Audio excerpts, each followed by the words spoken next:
everybody, it's Dougherty, and I'm here to show you a fun technique video when using your Shimmerz sprays. And I'm going to show you a few ways. As you can see, I've labeled our board here to show you the different resist techniques we're going to be doing.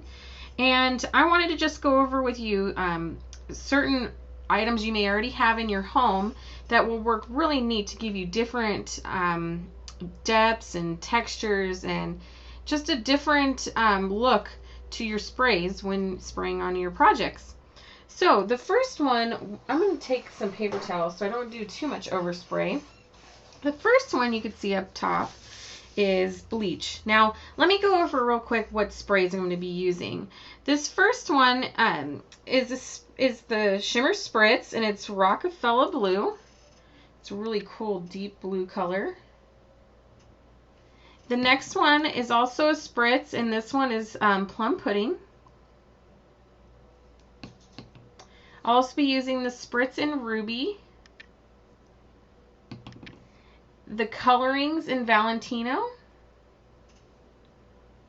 and then we're going to be using a couple of our paints, Blings in Island Salsa, and also the pearls in Grammy Berry. So we're going to be using a couple of these as well. So for the first one, I'm going to go ahead and grab some household bleach. Make sure you put very little in the container that you're using. You want to make sure you're in a well-ventilated area just for safety precaution. And what I'm going to do first is I'm going to take one of my sprays. I'm going to go ahead and use the Plum Pudding. Make sure I get everything agitated in the bottom. Now a nice little technique, if you have an issue with some of your sprays, I don't find it very much with Shimmerz, but if you do and have some of the sediment setting at the bottom, just take a really small bead and put it in your bottle, and that'll add as an agitator in some of your sprays. I find it helps a lot to stir up the mist and the coloring in the bottom. So all I'm going to do is spray right onto my board. I'm going to do a darker color, so let's go ahead and do use one of our paints. So this side right here is the Plum Pudding, and then the next one will be our Island Salsa. So we're just going to take a little bit, paint it on.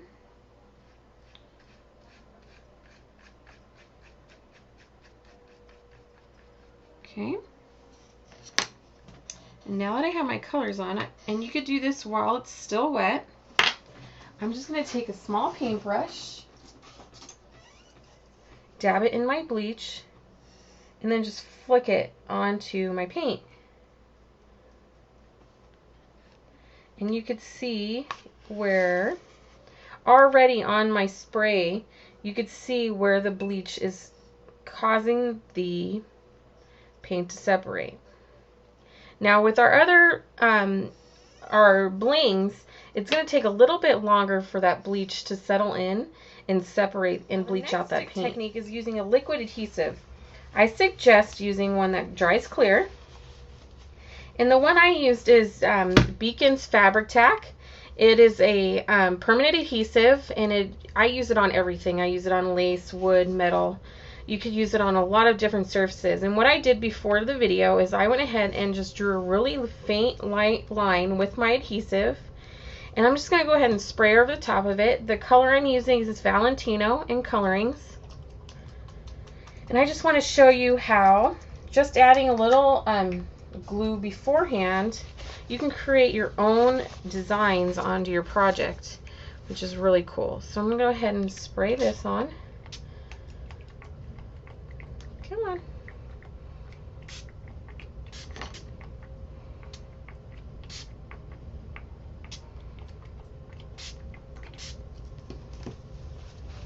Now you can already see without me dabbing off the excess that the color is being resisted by our adhesive. So you could create a whole design on a background of a page just by using a clear adhesive and then spray over the top to give yourself a whole resist pattern. Now the next one, we're going to be using some just salt. I suggest a heavier rock salt, one that isn't already finely granulated. And what we're going to do is first we're going to spray some spray onto our page. I'm going to use the Valentina once more.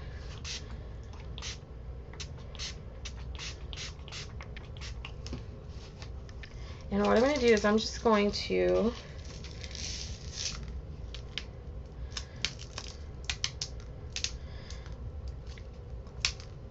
let a little bit out of the salt out. And as you can see already that the salt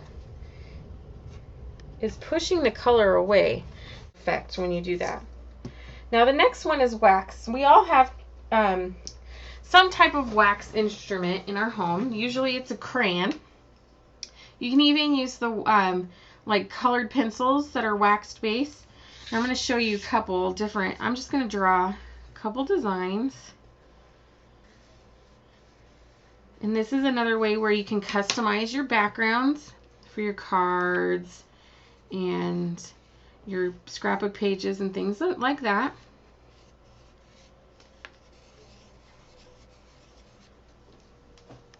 And what you're going to do is you're going to just spray right over the top of that.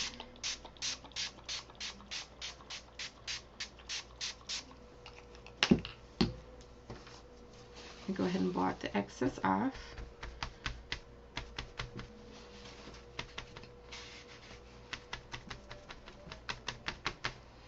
You could see the heart. I used the just plain white colored pencil by Prismacolor.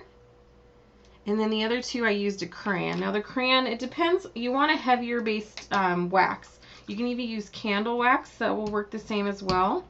I'm going to go back over it with some Valentino. It's a nice contrast to show you what the true contrast would look like.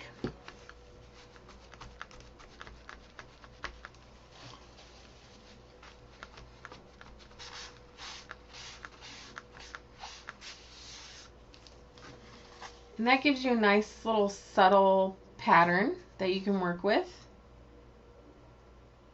just by using some wax crayons or wax pencils. And again, you could use candles as well. Now the last one, this one gets a little tricky.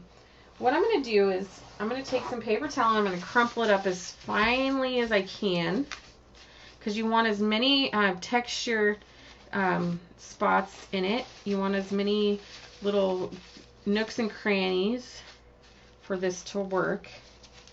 And what you're going to do is you're going ahead and spray your spray, and you're just going to dab it here and there, and then you're going to let it dry. And once you let this dry on its own naturally, your darker, heavier pool sprays where you did not dab with the paper towel is going to dry darker than where you lifted the color off. And what you did was you created a resist between your darker and lighter colors using the paper towels. So those are just some ideas on how to take your paints and your inks and give them just a little extra oomph when you're using them on a project. And it gives you a couple of ideas on how to get a little more variety out of them. So I hope this you enjoyed this video. And make sure to check out the Shimmerz blog and educator vlog for more examples on how to use the Shimmerz products. Thank you.